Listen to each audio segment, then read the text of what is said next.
You probably know that your body language says a lot about you, but what you might not know is exactly what it is saying all the time. And that's why in this video I thought it'd be fun to cover 7 things that your body language is likely at some point telling other people, or at the very least that you can read in others. Now some of these you're not going to want to mess with, they're happening subconsciously.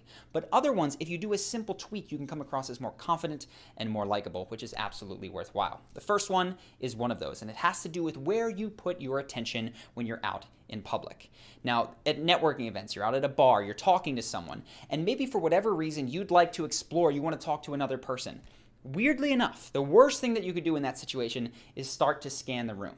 Because if you're in conversation with someone, you're scanning, other people have their peripheral vision going on. And when they see someone that isn't interested and intrigued in the conversation they're having, they don't think, oh, the person they're talking to is boring. They think, oh, that person is boring. They're both boring. Because you're not making that interaction interesting and fun. It is incredibly hard to get other people to join you when you don't look engaged yourself. So paradoxically, if you want to look like the person that other people want to get to know, when you're in conversation, be in it. The most interesting point in the whole room is right in between you two.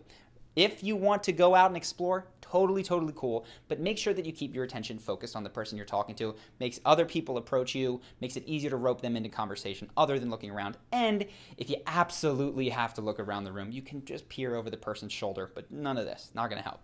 Second thing also has to do with attention, but it's for groups that you know a little bit better. And I realized this because I had a friend who did this really well, and it's to not let someone interrupt you while someone else is talking to you.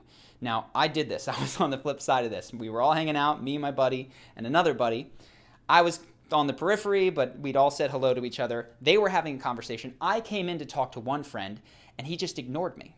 And at first I was a little bit miffed. I went, what is he doing? But after the conversation they were having, I kind of just stood there quietly, tried to join in. And a minute or two later said, hey, sorry, you had said something. What was that? And then he put his attention completely on me. And what I realized in that moment was 2 things. One, every time that I had his attention, even before that, I always felt like he was doing something really right. And that's that he was focused on me. But even when I was the person who was miffed, I respected him in that moment. Even if I didn't totally like it, the fact that he was so centered as to focus on where he was worthwhile. Now, this is something that's worth incorporating. Of course, there's times where you don't want to do this. If you're in a big group, conversation flows freely, you don't have to ignore everybody else. But particularly when someone's shy or quiet, to give them that attention really singles you out as the leader. One other time you don't want to do this is when you're in a group of people and someone new enters. Whenever someone new enters, it's actually good to pause the conversation, be the one that incorporates them, and then get things back on track. Very powerful leadership things to do. Third thing, this has to do with your body and what you lean against. Now, I've covered trapping in videos on flirting. Trapping is the idea that you could be somewhere, maybe you're on a booth, maybe someone is against a wall, and especially if you're a bigger presence than them, if you don't know them and you kind of close them in, it feels very uncomfortable. The flip side of this, though, is in any situation, you know the people when you're not in that group of people and they see, or someone is not in that group, they see you leaned against the wall, leaned against the bar, sitting in the chair while other people talk to you, it makes people that aren't even in that group think that you are the leader of that group. The person who is leaning, the person they become the center point. Everyone is on them, if that makes any sense.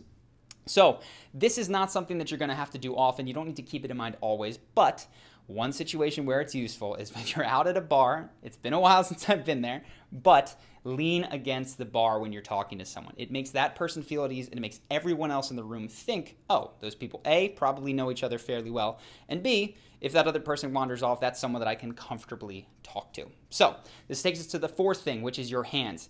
This one is very basic. I see it done wrong, though, so I have to say it. Hands in pockets. They make you look nervous. They make you look like you're untrustworthy. It's just not worth doing. If your hands are cold or you absolutely don't know what to do with them and you have to, you can cross your arms. At least this looks like you're a little bit tough. I don't even know. It's not the best either, but hands in pockets, really bad. So once you take your hands out, there's a number of things that you can do with them. 2 broad categories to think about for the purpose of this video, though. The first is precise gestures. That's going to be where your fingers come together. Maybe they come together like this. Maybe they come together as you got to do this, and then this, and then this. These are precise gestures. Then there's expansive gestures. They have different things. Precision actually gets people to focus closely on what you are saying, and it's really good if it matches your words. Expansive makes you come across as more confident, generous, likable, you're more open. This is true with every aspect of your body generally. The more expansive you are, up to a point, you don't need to invade other people's space totally. This is going to be very useful for you if you want to come across as more confident. So that was 1, 2, 3, 4, 5, 6 we're up to right now. 6 has to do with shame. When you communicate shame to someone, it's generally not a powerful thing, especially if what you did was not a big deal. Now, this actually happened to my brother. He told me a story, and I realized this happens all the time, so it's worth covering. The shame is you hang your head in shame, right? And he told me that someone did this. It's something that happens all the time. People got our names mixed up. So this person called him by my name, and afterwards went, oh, sorry, and then looked back up. And in that moment, he felt, oh man, I guess he did something pretty bad. The weird thing is, literally today, someone else did the same thing, but went, oh, no, you're Henry, you're Charlie, sorry, and smiled and said sorry just like he did, but it was this sense that nothing had happened that was wrong. So if you've made a mistake, particularly a social one that wasn't on purpose, do not hang your head, right? That's just going to communicate that this mistake is more grievous than it actually is. Instead, make eye contact, smile, apologize. You can give them a little shoulder, hey, sorry about that. That's going to be much, much stronger and make it, it's going to, I don't want to say minimize, but well, it is going to minimize it. What you did wasn't a big deal, at least in the context of what we're talking about. If you've really messed up, go see one of our other videos on how to deal with a tough conversation. The last thing that we're going to be touching on, 7, do not try to do this one yourself. Don't try to override your subconscious beliefs. This is just one that is happening, and I learned about it, so I wanted to share with you. It's the eyebrow flash. The eyebrow flash is when your eyebrows go up roughly for 1/5 of a second. And what it means when it happens is that you generally know this person and like this person. So if you're meeting someone new for the first time, you might say, hey, how are you? Not a lot happening with your eyebrows. You could still smile. But say that you're seeing a friend and you haven't seen him in a minute, or just a friend that you know, you're, hey, what's going on? Your voice goes up. The mouth sometimes gets a little bit wider, hey, as opposed to the smile, right? And those eyebrows lift. Just an interesting thing. I wanted to include it because I thought it was cool. If you try to do this like I have been for the last 30 minutes in the mirror, you're going to be a weirdo. I cannot recommend putting this one on purposely, so don't.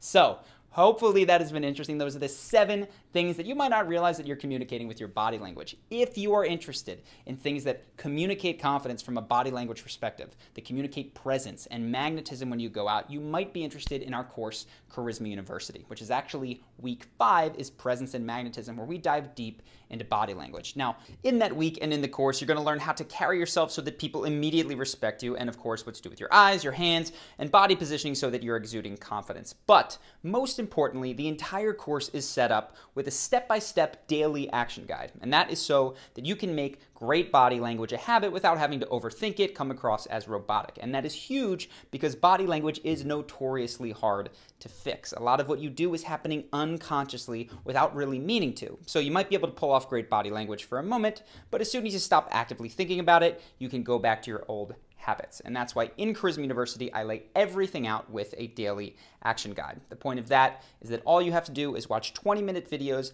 each day, do the action guide, and body language plus charisma becomes an unthinking habit for you. The course is supposed to take all of the guesswork out of becoming more charismatic so that you know with certainty, as long as you're following the program, you're going to see amazing results.